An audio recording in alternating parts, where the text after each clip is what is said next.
来乡亲啊，唔知影你是毋是有注意，咱大家咧啉茶的这个保温罐，迄个罐仔底大纸是毋是还阁滴咧咧？日本有厂商来提醒着消费者，讲这个罐仔底大纸有保护的功能，上好是莫裂掉。讲若裂掉，可能会影响到保温的效果，甚至会影响到保温罐的寿命。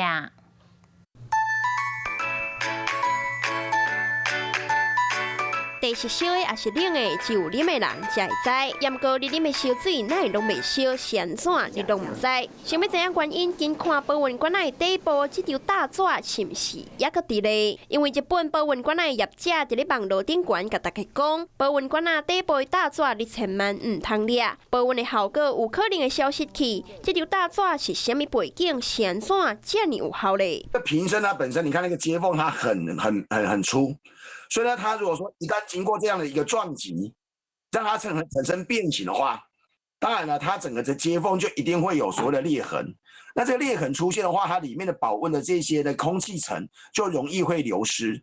那如果一流失的话呢，热量的进出会让它整个的这个隔热效果会大打折扣的。因为保温罐仔唔是一体成型，所以拢有这种接起来的所在，吸到也是弄到，难免有芳。这张大纸加减会用的挡风。若是你发现讲明明倒的是烧水，乃过无偌久就变凉去，安尼就甲保温罐仔掀过来看卖。要保平安，就爱打平安符；要保温，大纸嘛，请你打好温。